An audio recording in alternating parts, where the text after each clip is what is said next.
ఈనాడు మన మధ్య ముస్లిం సోదరుల ఆహ్వానం మేరకు ఇక్కడ హాజరైనటువంటి ముఖ్య అతిథులు ముందుగా శ్రీమతి బుట్ట రేణుకమ్మ గారు, మెంబర్ ఆఫ్ పార్లమెంట్ కర్నూలు వారిని వేదికపై ఆహ్వానిస్తున్నాను.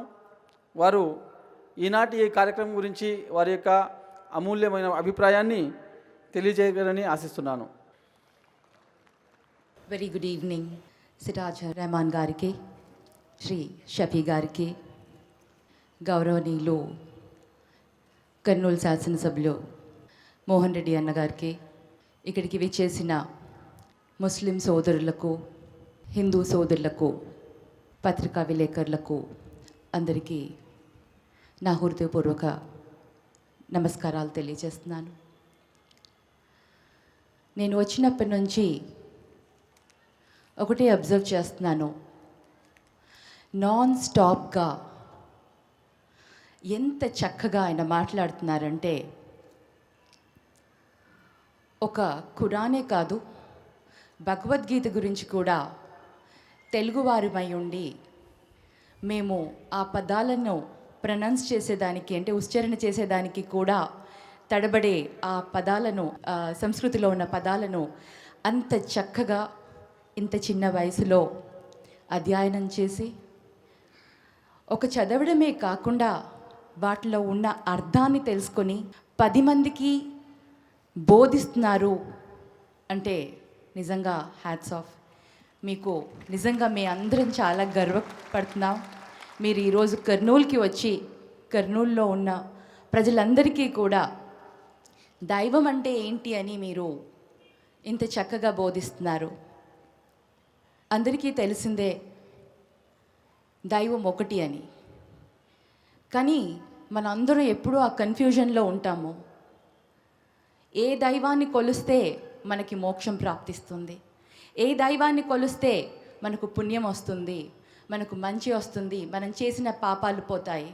ఆ కన్ఫ్యూజన్లో మనం ఒకసారి ఒక పంతులు, ఇంకొకసారి ఇంకొకరు ఏదో చెప్పినప్పుడు మనం షిఫ్ట్ అవుతూ ఉంటాం దేవుళ్ళకి. అది కాకుండా ఒకే దేవుడు, ఒకరినే నమ్మాలి, ఒక దేవుడే ఉన్నాడు అని చాలా చక్కగా ఈరోజు అందరికీ అర్థమయ్యేలాగా చెప్పారు. అసలు ఆలోచన అనేది పక్కకి పోకుండా అతను చెప్తున్నప్పుడు మన మైండ్ అటువైపే ఆకర్షించి మాటల్ని మనం వినే శక్తిని మనలో ఇచ్చింది అంటే ఆ శక్తి ఆయన మాటల్లో ఉంది. అంతటి శక్తి ఉంది కాబట్టే మన అందరం కూడా కదలకుండా ఆ విషయాలను చక్కగా అర్థం చేసుకుంటూ వినగలుగుతున్నాము. అది అందరికీ రాదు. ఆ దేవుడు, ఆ అల్లా ఇచ్చిన గొప్ప వరం అతనికి. ఇది తన దగ్గరే దాచుకోకుండా 10 మందికి చాటి చెప్తున్నారు. ఒక్కొక్క ఊరికి వెళ్ళి, ఒక్కొక్క ప్లేస్కి వెళ్ళి అందరినీ ఉత్తేజపరిచి వాళ్ళలో ఒక జ్ఞానాన్ని ఇస్తున్నందుకు చాలా సంతోషం. యూనివర్స్ గురించి చెప్పారు, సైన్స్ గురించి చెప్పారు, భగవంతుని పురాణాల గురించి చెప్పారు.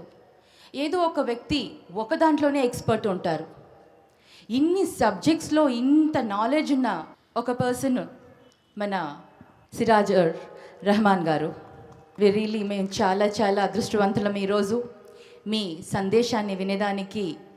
నిజంగా చెప్పాలి అంటే నేను చాలా అదృష్టవంతురాలని. ఈరోజు నా దగ్గరికి వచ్చి ఇలా ఒక ప్రోగ్రాం ఉందని నన్ను ఇన్వైట్ చేయడము, నేను హైదరాబాద్కి వెళ్ళినా కూడా ఈ ప్రోగ్రాం కోసమే ఈరోజు ఇక్కడికి రావడము, నిజంగా ఆ భగవంతుడు, ఆ దేవుడు నన్ను పిలిపించాడనేసి నేను భావిస్తున్నాను. మనందరం మనలో ఉన్న ఆ భావాలు కానివ్వండి, ఆ ద్వేష భావాలు కానివ్వండి, వాటన్నిటినీ కూడా వదిలేస్తూ నిష్కలమైన మనస్సుతో మనము ప్రార్థిస్తే మనకి తప్పకుండా ఆ దేవుడి అనుగ్రహం దొరుకుతుంది. మరి ఆ దేవుడు అంటే ఇందాక చెప్పినట్టు మతానికి సంబంధించి కానీ, కులానికి సంబంధించి కానీ కాదు. 10 మందికి, సమాజానికి ఉపయోగపడేలాగా మన జీవితాన్ని ఎప్పుడైతే మనం మార్చుకుంటామో అప్పుడే ఆ దేవుడికి మనం నచ్చిన వాళ్ళం అవుతాము. ఆ దేవుడు మనకు ఒక మోక్షాన్ని, ఒక దారిని చూపిస్తాడు. మరి మతాలలో మనకి ఈ దేవుడు నచ్చాడని ఆ దేవుణ్ణి, ఈ దేవుడు నచ్చాడని ఆ దేవుణ్ణి అని కాకుండా, మరి ఆ కన్ఫ్యూజన్ లేకుండా స్పెషల్లీ ఈ జనరేషన్కి, ఈ యంగర్ జనరేషన్కి, ఈ చాలా కన్ఫ్యూజన్ ఉన్న జనరేషన్కి కొందరు చాలా నాస్తికులుగా మాట్లాడతారు, కొందరు ఆస్తికులైన అంటే కొందరికి దేవభక్తి ఉన్నా కూడా కానీ ఏ దేవుణ్ణి కొల్చాలో తెలియని ఒక కన్ఫ్యూజన్లో ఉన్న వాళ్ళకి మటుకు తప్పకుండా మార్గదర్శకంగా ఉంటుంది ఈరోజు ఇచ్చిన ఈ సందేశం. మన అందరం కూడా ఆ సందేశాన్ని తీసుకొని ఒక క్లారిటీతో మనం ముందుకు వెళ్తూ భగవంతుడు అంటే ఏంటి అని ఈరోజు అందరూ తెలుసుకున్నారు. అదే ఉద్దేశంలో అదే మార్గంలో వెళ్తూ మనకు తోచిన విధంగా మనం కూడా 10 మందికి తెలియచేస్తూ, ఇంత బాగా చెప్పలేము బట్ మళ్ళీ ఇలాంటి సమయం సందర్భం వచ్చినప్పుడు ఒకసారి ఇన్వైట్ చేసి మళ్ళీ మనం ఇంకా చాలా విషయాలు తెలుసుకోవాలని కోరుకుంటూ ఈ అవకాశం ఇచ్చిన పెద్దలందరికీ కూడా ధన్యవాదాలు తెలియచేసుకుంటూ సెలవు తీసుకుంటాను. Thank you very much. జజాకల్లాహ్ ఖైర్ మ్యామ్.